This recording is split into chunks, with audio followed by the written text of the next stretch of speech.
Hey guys, so for today we are going to be working on Module 8, Week 1, Day 2, Inferences. So we really introduced this a couple weeks ago, and it is a difficult skill because it is using the book and what you already know to make some guesses about what's happening. Inferring is not going to be found in the book. It is going to be something that you put together with what you know. So after the lesson today, you will have a you do. You will be working on vocabulary, and then you're going to go to vocabulary city, not vocabulary city, it's vocabulary A to Z. I will have the link in there. This is our new spelling city website. Same idea. We're going to go through, you're going to work on the spelling that's in there and practice with those words that end in ed or ing. So our lesson for today is I can infer the author's meaning to answer questions about a text. So the way that we will be successful is we will identify clues in the picture. I will identify clues in the text. I will think about what I already know, and I will make clue-based guesses. So we are making those guesses based on the clues that we have. Remember, inferences is a smart guess that readers make based on clues in the text and what they already know. That's your background knowledge. So we are going to be looking at the pictures, the words, the text, and your background knowledge to make the best guess that you can about what's happening or how our character feels. Could be any number of inferences that we have to make while we're reading. Today we're going to be reading a biography called Timeless Thomas, How Thomas Edison Changed Our Lives by Jean Beretta. And as we are reading this, I want you to remember that a biography is the story of a real life person written by someone other than that person. So in a biography, the author's purpose is to tell the reader what makes that person interesting or unusual. Reading about a person, how a person reacts to a problem, lets us see what that character is like. So we're going to be thinking about what is so unusual or interesting about Thomas Jefferson and just figuring out what made him special.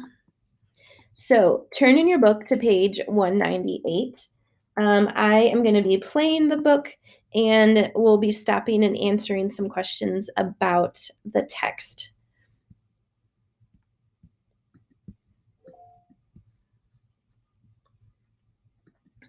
Have you ever thought about inventing something of your own? You're never too young to try. Thomas Alva Edison began experimenting when he was just a boy. That's right, it was the beginning of a life dedicated to improving the world with his brilliant ideas and inventions. All right, so we are going to look at this page and we're going to make an inference about what Thomas Edison was like as a boy. So we just read a very little bit about the boy, and we are going to use our clues to help us. So in the pictures, I can see that he is doing experiments, he's writing notes, and his face looks very serious. In all of the pictures, he's very focused on what he's doing. So I think that's part of how we could describe him. And the words that help me is that it says it was the beginning of a life dedicated to improving the world with his brilliant ideas and inventions. So, based on that, after looking at all of those clues, what do you think the answer is to our question? What can we infer about what Thomas Edison was like as a boy? You should have said something like he is hardworking, he's dedicated, he is a brilliant young boy, and he loves to do research. All of those things can describe him as a child.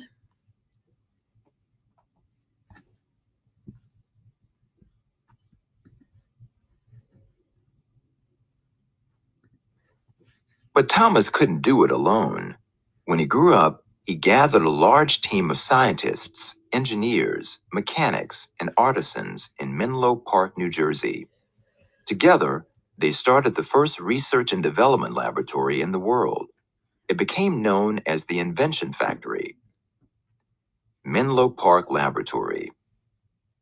Laboratory pipe organ. Pet bear cub. Later, a second lab was built in West Orange, New Jersey. It was even bigger and busier. These were the sites of his greatest successes and his most valuable failures. Edison used his failures as a necessary part of inventing. He once said, "I know several thousand things that won't work," and he would always try again. Valuable. If something is valuable, it is useful, helpful, or important.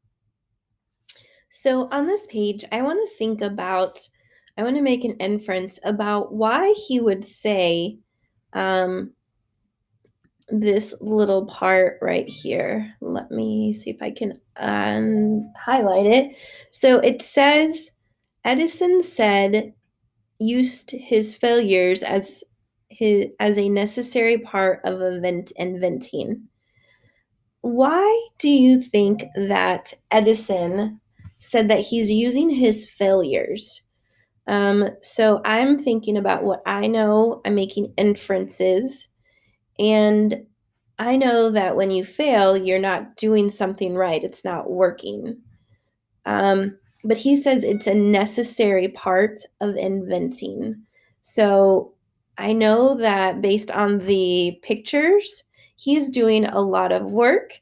He is trying a lot of different things. He's got a team of scientists that are working with him. I also know from the text that it says that he built a second lab. So it makes me think that when we fail at something, we have to get up and try again.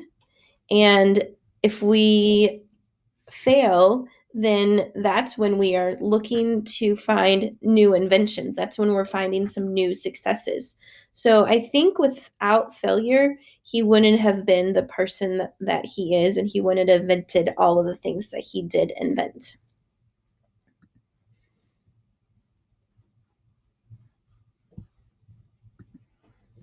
Present day. We can now record any sound we like and save it.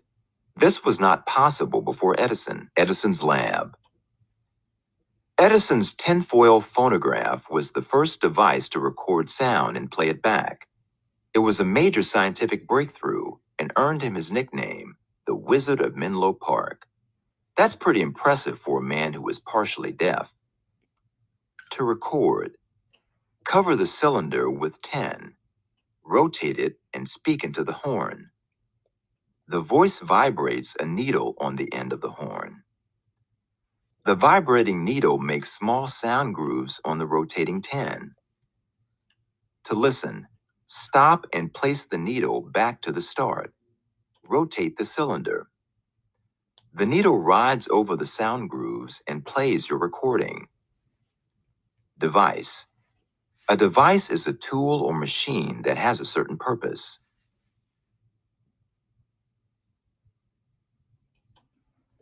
Present day. All right, so they didn't read the second word, breakthrough. It If you make a breakthrough, you make an important discovery after many tries. So I want to point out on this page that this has a very unique text structure. We've talked about text structure before, and we have found that a lot of text structures are problem and solution. We've focused on that one, where the author uses the problem and then writes about the solution. This one is a different text structure.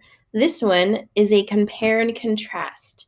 So it's looking at the present day, what we do to record music, to Edison's lab in the past, how they recorded music. So it's telling us how they're similar, how they might be a little bit different. So this text structure is compare and contrast. Present day. If Thomas Edison were alive today, he would be fascinated by the many ways we listen to recorded sounds. It all started with his phonograph, Edison's lab. Edison constantly improved on his phonograph so it could have multiple purposes. Models were designed for homes and public arcades. Phonographs were also introduced to offices as the first dictation machines. It became possible for office workers to record spoken information, save it, then play it back when they were ready to copy it down. A small phonograph was built for the first talking doll. Dictation. The word dictation describes the act of writing down words that have been spoken.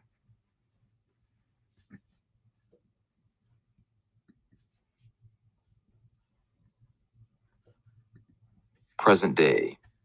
Need a battery? Take your pick. Today they are made in many shapes and sizes.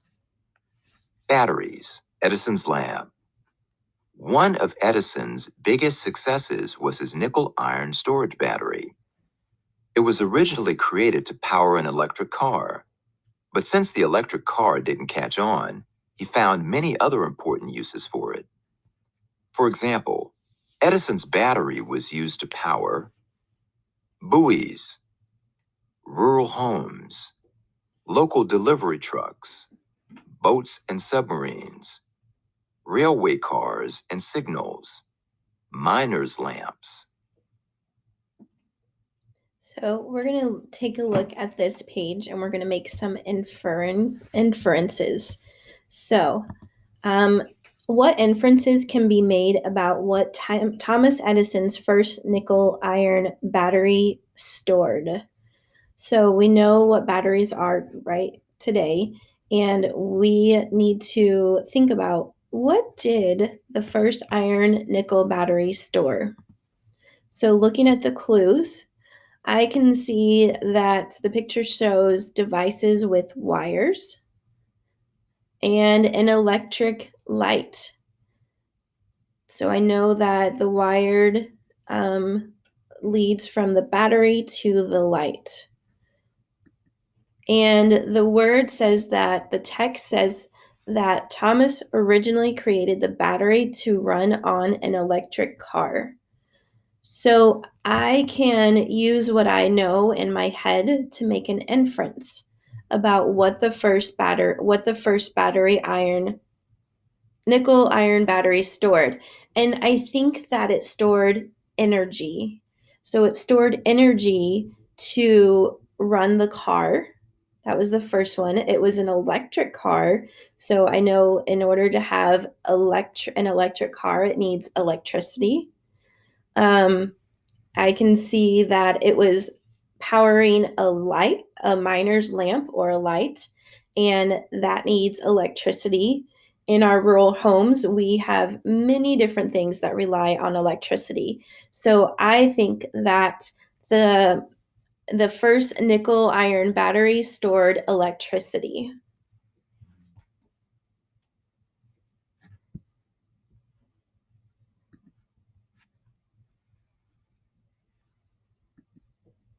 Present day.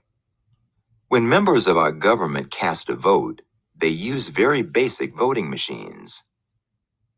The X-ray machine is a common way to photograph the inside of our bodies. Edison's lab. Thomas Edison invented a vote recorder for the government. It was his very first patent. Having a patent means you legally own an invention. Over the course of his career, he was awarded 1,093 patents for his ideas. Edison's fluoroscope was the first example of X-ray technology. It generated bright and fast images. The basic design is still used today. Technology. Technology is the use of science to invent useful things or to solve problems. Fluoroscope, X-ray, vacuum tube. So, one inference that I can make here is that Thomas Edison made a lot of inventions. I can see that based on the text, it says that he was awarded 1,093 patents for his ideas. And it just means that you legally own an invention. So that means he invented at least 1,093 different ideas. And I'm guessing that he probably had even more that didn't get a patent. So I can make an inference that Thomas Edison had many, many, many inventions.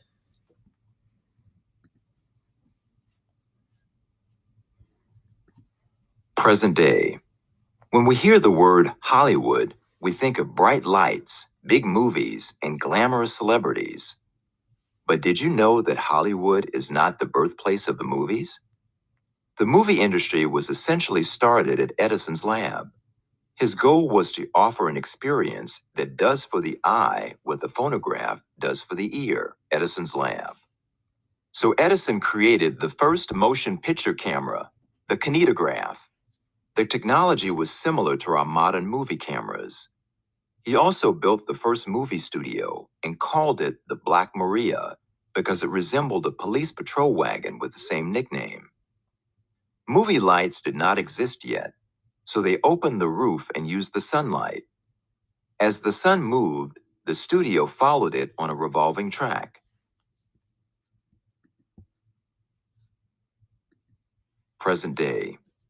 Today, we can watch our favorite movies on a big screen, at home, or even on our phones. The first movies were shown on Edison's kinetoscope, which did not project images onto a screen.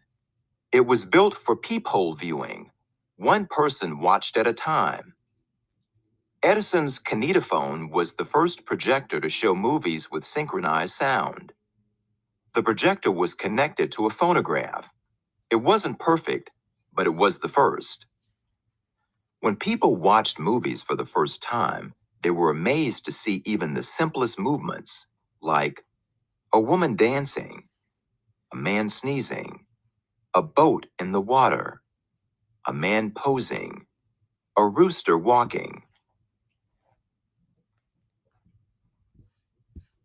All right, so we're going to continue making some inferences. So, what inference can you make about hearing the sound from the kinetone phone? So my picture clues shows that the theater was pretty big. And I know that for a big theater, you need a big, powerful speakers. But the speaker in the illustration was pretty small. So down here's the speaker. The words say that the kinophone wasn't perfect. So you are going to think about what inference you can make about the sound from the kinetone. So kinophone. So up here, this is your question. What inference can you make about hearing the sound from the kinetone phone? Sorry. We're going to continue listening to the rest of the story. Present day. When you chat with your friend on a computer, you send electronic messages across wires and radio waves, just like the old telegraph machines did. Edison began working as a telegraph operator in his teens. Today, we use radio waves to transmit all types of signals, including those from mobile phones, radar, television, and radio. Radar. Radar is a way to find unseen objects by using radio signals. Edison's lab.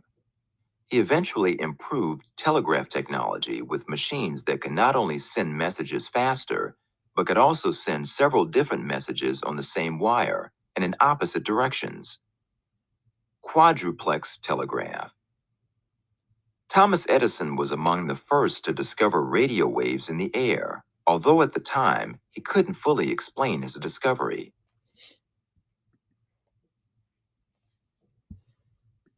Present day. Our quality of life has certainly been improved by the extraordinary work of Thomas Edison and his colleagues at the labs. Think about this. Bedtime stories would be very different today if it were not for Edison's most popular and important invention, the incandescent light bulb, Edison's lab. After thousands of experiments, Thomas Edison produced a light bulb that was perfect for homes and offices.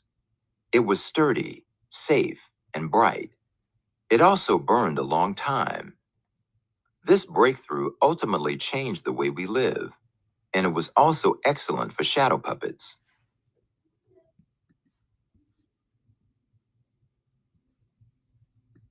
Present day.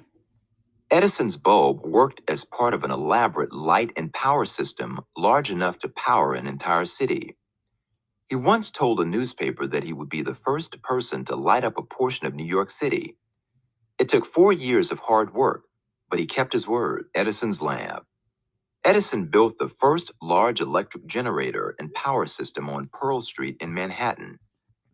The key feature was its ability to send electricity to many different locations at once. It became the model for the future. So every time you turn on a light, think of Thomas Edison and remember everything he gave us. One of the greatest tributes to his work came on the day of his funeral in 1931. President Herbert Hoover asked the entire country to honor Edison by turning off the lights for a minute of darkness. People everywhere honored a lifelong career filled with important inventions and innovations, a career that began in the small home laboratory of a young boy with lots of ambition and dreams. All right. 1859, age 12. 1869, vote recorder. 1874, quadruplex telegraph. 1877, tinfoil phonograph. 1879, incandescent light bulb. 1882, 1890, 1891, kinetograph. 1891, kinetoscope. 1896, fluoroscope. 1910, alkaline battery. 1913, kinetophone.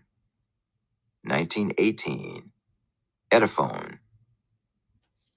All right, so on this page, there's a cool text feature. It's a timeline. It's a little bit different because it doesn't go in a typical line, but it starts out here and you follow it around and it sequence the events, in this case, the things that were invented um, from the earliest to the latest. So this is a different type of timeline where it just shows you the things that were invented. All right, so you have this question here. What inference can you make about hearing the sound from the kinetone tone? And then you also are going to answer this question. This is a review question from our evaluate. And you are going to reread the short article about honeybees and think about what you know about honeybees. Look at the text, look at the headings, look at the other text features and pictures to help you to answer the question below. So you are circling the correct answer for this option down here.